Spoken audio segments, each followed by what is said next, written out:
दोस्तों, बीजेपी के सरकार में आने के बाद इस देश में कितना आसान हो गया है कि किसी कानून का गलत इस्तेमाल करके बेगुनाह मुसलमानों को फंसा दिया जाए, उन्हें सालों साल जेल में रख दिया जाए। लेकिन ये नफरती पार्टी ये भूल गई है कि इस देश में एक सर्वोच्च न्यायालय भी है, एक सुप्रीम कोर्ट भी है जो इनके नफरती एजेंडे को हमेशा कामयाब नहीं होने देगी। सुप्रीम कोर्ट में आफ्ताब केस को लेकर झूठ पर झूठ बोल रही योगी सरकार आखिरकार बुरी तरह फंस गई है। जब जस्टिस जेबी पारदीवाला, जस्टिस केवी विश्वनाथन की बेंच ने यह देखा कि योगी के अफसर आफ्ताब के बाद एक और मुस्लिम को फंसाने की जुगत में लगे हुए हैं, तो कोर्ट फुल एक्शन में आ गई है और योगी सरकार के अफसरों की न सिर्फ हेकड़ी निकाल दी है, बल्कि सीधे लिखित नोट के साथ अदालत में पेश होने के लिए कह दिया है। आपको बता दें कि जिस तरह से सुप्रीम कोर्ट भड़का है, ऐसे में यह भी तय माना जा रहा है कि योगी के अफसरों पर बहुत ही बड़ी कार्रवाई होने जा रही है। कैसे योगी सरकार सुप्रीम कोर्ट में झूठ पर झूठ बोलकर फंस गई और योगी के अफसरों पर कौन सी बड़ी कार्रवाई होने जा रही है और कैसे एक और मुस्लिम को फंसाने की साजिश योगी सरकार कर रही थी, ये सब हम आपको अपनी इस रिपोर्ट में बताने वाले हैं। दोस्तों, आफ्ताब जो है वो उत्तर प्रदेश के गाजियाबाद जिले के एक बहुत ही साधारण परिवार का लड़का है। उसके परिवार छोटा मोटा काम करके किसी तरह अपना घर चला रहा था। मामला प्रेम संबंध का था, लेकिन कुशीनगर के विशुनपुरा थाना पुलिस ने इस मामले में अपहरण, दुष्कर्म और धर्म परिवर्तन जैसे गंभीर मामले दर्ज कर लिए और आफ्ताब अंसारी को गिरफ्तार कर लिया। दरअसल साल 2021 में उत्तर प्रदेश सरकार ने एक नया कानून बनाया था, जिसका नाम दिया उत्तर प्रदेश अवैध धार्मिक रूपांतरण निषेध अधिनियम। इसे आसान भाषा में कहें तो लव जिहाद या जबरन धर्म परिवर्तन के खिलाफ कानून। योगी सरकार का कहना था कि ये कानून समाज को बचाने के लिए बनाया गया है, ताकि कोई किसी को धोखे से धर्म परिवर्तन न करा दे। लेकिन कई लोग इसे सख्त और पक्षपाती मानते हैं। इस कानून को लेकर सुप्रीम कोर्ट में भी सुनवाई पेंडिंग है और आफ्ताब पर यही कानून लगाया गया। आरोप है कि उसने किसी लड़की को प्यार के बहाने धर्म बदलने के लिए मजबूर किया। ये आरोप सही है या गलत, ये कोर्ट तय करेगा, लेकिन फिलहाल हम तथ्यों पर चलते हैं। पुलिस ने केस दर्ज किया और आफ्ताब को जेल भेज दिया। जेल में उसे सेक्शन 5 के तहत रखा गया, जो जबरन धर्मांतरण के आरोप का है। आफ्ताब के परिजनों ने हाई कोर्ट में जमानत के लिए याचिका दायर की, लेकिन कोर्ट ने याचिका खारिज कर दी और परिवार जैसे तैसे करके सुप्रीम कोर्ट पहुंचा। आफ्ताब का कहना था कि उसे इस मामले में झूठा फंसाया गया है, क्योंकि उसने तो खुद हिंदू धर्म अपना लिया था और दोनों की शादी जो थी वो हिंदू रीति रिवाजों से हुई थी और दोनों फिर बिहार जाकर रहने लगे थे। लेकिन अभियोजन पक्ष ने आरोप लगाया कि पीड़िता को बिहार ले जाया गया और उसे इस्लाम कबूल करने के लिए मजबूर किया गया। जब मामला सुप्रीम कोर्ट पहुंचा तो कोर्ट ने इस तथ्य पर गौर किया कि पीड़िता और आरोपी के बीच शादी एक तयशुदा शादी थी और हिंदू रीति रिवाजों के अनुसार हुई थी। उस वक्त के चीफ जस्टिस संजीव खन्ना हुआ करते थे। संजीव खन्ना कितने ईमानदार हैं और न्याय करने वाले थे, ये पूरा देश जानता है। उन्होंने ही वक्फ कानून के 3 रूल को कैंसिल कर दिया था और जब आफ्ताब का मामला सुप्रीम कोर्ट पहुंचा तो सीधे संजीव खन्ना की अदालत में गया और संजीव खन्ना ने केस को सुनने के बाद उन्हें जमानत दे दी। अप्रैल 2025 में सुप्रीम कोर्ट ने आफ्ताब को जमानत दे दी। कोर्ट ने कहा कि आफ्ताब को तुरंत छोड़ दो, क्योंकि सबूत कमजोर है और लंबे समय से वो जेल में है। लेकिन आदेश में एक छोटी सी चूक हो गई। कोर्ट ने लिखा कि सेक्शन 5, लेकिन वो सेक्शन 5(1) होना चाहिए था। ये एक टाइपिंग मिस्टेक थी, जैसे स्कूल में एग्जाम पेपर में एक शब्द गलत लिख देना।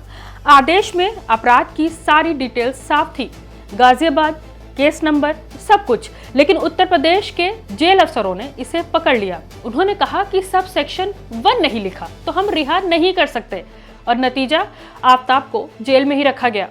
सोचिए, ये वैसा ही है जैसे बॉस आपको ईमेल भेजे कि आज छुट्टी ले लो, लेकिन वो शाम 5 बजे की जगह सुबह 5 बजे लिख दे, तो क्या आप पूरा दिन काम करते रहेंगे? नहीं ना। लेकिन सुप्रीम कोर्ट के अफसरों ने ऐसा ही किया। आफ्ताब के परिजनों ने अपने वकील से मिलकर सुप्रीम कोर्ट में शिकायत दर्ज की। जून 2025 में कोर्ट ने फटकार लगाई। जस्टिस ने कहा कि ये क्या बकवास है, छोटी सी चूक पर आपने आदेश नहीं माना, ये तो बहुत ही बड़ा अपराध है और सिर्फ अपराध ही नहीं, सरेआम चीफ जस्टिस के आदेश का मजाक है, सुप्रीम कोर्ट का मजाक है। सुप्रीम कोर्ट ने तुरंत योगी बाबा की सरकार को आदेश दिया कि 24 घंटे के अंदर आफ्ताब को रिहा करो और सिर्फ रिहा ही नहीं, उसको 5 लाख रुपए का मुआवजा भी दो। आपको बता दें कि सुप्रीम कोर्ट यही नहीं रुका, बल्कि पूरे मामले में जांच के आदेश दिए और फिर तारीख भी मुकर्रर कर दी और कहा कि इस तारीख पर आकर जांच रिपोर्ट दो। कोर्ट ने जेल के डायरेक्टर जनरल और डिप्टी इंस्पेक्टर जनरल को भी जमकर लताड़ा। कोर्ट ने यह भी कहा कि इस देरी के लिए जांच एक स्वतंत्र जज से कराओ। गाजियाबाद के प्रिंसिपल डिस्ट्रिक्ट एंड सेशन जज को जिम्मा दिया गया। जांच में पता चला कि अफसरों ने जानबूझकर देरी की। अफसरों ने ऐसा क्यों किया? क्या उन पर ऊपर से कोई दबाव था या ये सिर्फ सिस्टम की लापरवाही थी? ये जांच रिपोर्ट सुप्रीम कोर्ट के पास गई है और अब 21 नवंबर 2025 को कोर्ट ने फिर से सख्त टिप्पणी की। जस्टिस बेंच ने कहा कि अथॉरिटीज के लिए सुप्रीम कोर्ट के आदेश में छोटी मोटी चूक पकड़ना और उसे ना मानना सही नहीं है। आसान शब्दों में कोर्ट ने बोला कि तुम लोग कानून के रखवाले हो या कानून को तोड़ने वाले हो। आदेश साफ है, सबूत साफ है, फिर जमानत देने में बहाना क्यों?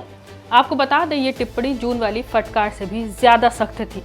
कोर्ट ने राज्य को निर्देश दिया कि जांच पूरी करो, दोषी अफसरों पर कार्रवाई करो, अगली सुनवाई में रिपोर्ट दो। लेकिन जब तारीख आई तो सरकारी वकील ने कोर्ट में कहा कि हम जांच कर रहे हैं, अफसरों पर अनुशासनिक कार्रवाई होगी, लेकिन कोर्ट ने माना नहीं। जस्टिस ने कहा कि सिर्फ कहो मत, करके दिखाओ। कोर्ट ने जो निलंबन के आदेश दिए थे उस पर सिर्फ ट्रांसफर की कार्रवाई देखकर सुप्रीम कोर्ट का गुस्सा भड़क उठा और अब इस पूरे मामले में एक और खेल शुरू हो गया है कि आफ्ताब नहीं तो मुस्लिम एडीजे को ही बलि का बकरा बना दो। 17 नवंबर को जब ये मामला जस्टिस जेबी पारदीवाला और जस्टिस केवी विश्वनाथन की बेंच के सामने आया तो वो जांच रिपोर्ट का वो हिस्सा देखकर हैरान रह गए जिसमें देरी के लिए जिला और सत्र न्यायाधीश जुनैद मुजफ्फर को ही पूरी तरह जिम्मेदार ठहरा दिया गया था। जस्टिस पारदीवाला ने अतिरिक्त सॉलिसिटर जनरल ऐश्वर्या भाटी से तीखा सवाल पूछा कि जब आदेश सुप्रीम कोर्ट का था तो देरी के लिए एडीजी को कैसे जिम्मेदार ठहराया जा सकता है? वो तो केवल हमारे आदेश का अनुपालन कर रहे थे और सिर्फ इसलिए कि धारा 5 की उपधारा 1 नहीं लिखी तो व्यक्ति को 28 दिन तक जेल में रखा गया। एसजी भाटी ने कहा कि मुद्दा तब सुलझा जब आरोपी ने आदेश संशोधन के लिए आदेश दिया। इस पर बेंच ने असहमति जताई। जस्टिस केवी विश्वनाथन ने कड़े शब्दों में कहा कि ये तो कार्यपालिका का न्यायपालिका आदेशों पर बैठ जाना है, बिल्कुल बेहुदा बहाना। ये कैसे एक्सेप्ट किया जा सकता है कि सुप्रीम कोर्ट जमानत दे दे और कोई उपधारा छूट जाए तो सरकार उसे लागू ना करे? और जब अपराध संख्या, आरोपी का नाम, पुलिस स्टेशन सब कुछ साफ साफ लिखा हुआ है तो ऐसी देरी क्यों की गई? बेंच ने कहा कि किसी अधिकारी को दोषी ठहराने से पहले उसकी बात सुनना जरूरी है। इसलिए कोर्ट ने आदेश दिया कि एडीजे जुनैद मुजफ्फर अपनी लिखित टिप्पणियां दाखिल करें, खासकर जांच रिपोर्ट के पैरा 8 पर, जिसमें उन्हें पूरी तरह से दोषी बताया गया है। कोर्ट ने कहा कि जब सर्वोच्च न्यायालय, वो भी मुख्य न्यायाधीश की पीठ, कोई आदेश पारित करती है तो छोटी गलतियों के आधार पर अधिकारियों को आदेश को नजरअंदाज बिल्कुल भी करना सही नहीं है। ये अदालत इस चूक को बहुत ही गंभीरता से देख रही है। इसके साथ ही सुप्रीम कोर्ट ने रजिस्ट्री को आदेश दिया कि अधिकारी से टिप्पणी जल्द से जल्द मंगाई जाए और मामला अगली सुनवाई के लिए लिस्ट किया जाए। ये मामला 8 दिसंबर को फिर से सुप्रीम कोर्ट में सुना जाएगा, जहां ये साफ होगा कि देरी की असल वजह क्या थी और गलती किसकी थी, जेल प्रशासन की, पुलिस की या किसी और की, या किसी और लेवल पर लापरवाही हुई। लेकिन आपको बता दें कि योगी सरकार और उनके अफसर आफ्ताब मामले में अब बुरी तरह फंस गए हैं। एक तरफ जहां कई अफसरों की नौकरी पर तलवारें लटक रही हैं, तो दूसरी तरफ योगी सरकार फिर मुस्लिम को बलि का बकरा बनाने के लिए तैयार बैठी है। लेकिन क्योंकि मामला सुप्रीम कोर्ट में है, इसलिए मुसलमानों से नफरत करने वाले योगी बाबा और उनके अफसर इस बार जरूर मजा चखेंगे, क्योंकि यही इंसाफ का तकाजा है। पूरे मामले पर आपका क्या मानना है? आप अपनी राय हमें कमेंट के रूप में साझा कर सकते हैं। खबर सच्ची और अच्छी लगी हो तो लाइक और शेयर जरूर करें। देश की राजनीति से जुड़ी सच्ची और सही खबरों के लिए देखते रहिए रिपोर्टर मैडम। मैं हूं आपके साथ रूबा अंसारी।